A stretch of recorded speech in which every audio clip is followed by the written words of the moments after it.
Good evening, ladies and gentlemen. My name is James Lee. I'm here to speak to you about a certain issue at hand, topic of bullying and why it's so important that we take action today. Did you know that 1 in 4 students every year report bullying, but only 20% of it is reported to adults who can take action and prevent it from happening? Suicide is also the third leading cause for death among young people, with about 4,400 deaths a year. According to the Yale case studies, every year, students who are bully victims are 12 times more likely to be affected and commit suicide than those who aren't bully victims. Suicide is completely preventable, 100%, if people are willing to stand up and take action against it. Although 160 students every day stay home from school because they're afraid of being bullied and they're afraid of confrontation from their peers. Students come out and they can't go on with their regular lives, and they are at risk for certain things such as stress, prevention from doing well in school, sleep, and just mainly being afraid. Causes for bullying and stuff mainly come from students who have low self-esteem and they don't feel good about themselves, and generally their home lives are not as great as it should be. And so they feel the need to take out their anger on other students because they think that if they inflict pain and make someone feel worse than they do, that they'll feel better about themselves, because they'll see if someone's down, they'll think, I'm in a better spot than they are, and so they'll be alright. Now, bullying victims come from all ranges, and a very popular one is just mainly whenever students are different from others, such as homosexual students and bisexual students. According to the LGBT community, about 82% of gay students are bullied every single year.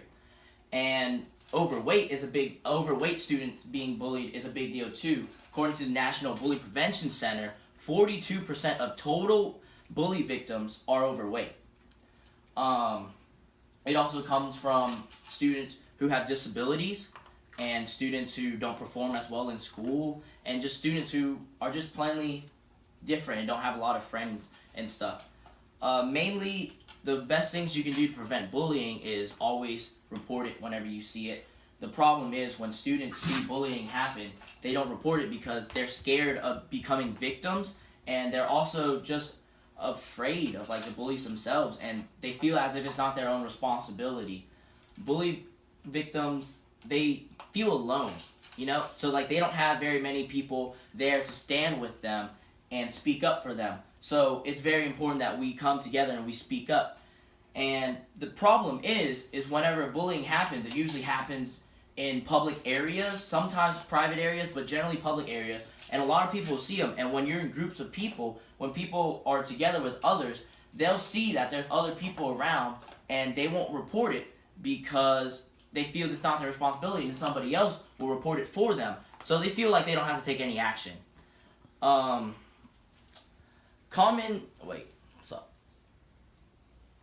see. We must establish a sense of security and privacy for students who need to report these things, because if students feel afraid to help out their peers and report it to other people because they're afraid of becoming victims, then there's no way that we can ever get any of this at hand, because they'll never say anything. So we have to be able to be anonymous, we have to be private about it, and we have to confront the bully himself in a manner that doesn't involve anybody else but him. Does that make sense? He has to be shut down by himself and without anybody else. Another thing that's really important that we must do is we have to make bully victims not feel alone. It's very simple. Spend some time with them, sit down with them, talk to them, ask them how they're feeling. Make sure that they know that they're cared, and that they have people, and that they're loved, and that they're important. Because when bully victims feel alone, they feel like they're not needed in society, and they're more prone to inflict harm upon themselves. Make sure bullies themselves are alone. Make sure that they know that they're alone, no one supports them, and that we don't stand behind anything they do. Whatever they do and they think is funny, we don't think is funny. So we have to make sure that they are isolated and they feel alone so that they'll change. We have to approach bullies in a manner that makes them think, I'm doing something wrong here, and maybe this isn't the right approach of how I should fix myself. Another thing we need to do is we need to get involved, start organizations, and we need to have groups and stuff for bully victims to come together and talk about their issues that they need to, because these bully victims, the things that they see every day is not something students should see. And so they should have a safe space for them to speak about it with other people and relate and be able to overcome those fears that they have. So we need to open up organizations and get involved and make sure that bullies have no place in this world. We need to become role models for people who are younger than us. We need to set standards and examples that are a manner of greatness and just good overall behavior for other students to see that anything other than that is deviant. Bullying is very easily preventable if we take action, and that's just the main thing that we need to do. The reason why bullies still exist today is because not enough people take action. So we have to take action, and we have to minimize the effect that they have on students. Thank you guys for coming out here to listen to my speech. Happy New Year's, and have a good, safe drive home. Thank you.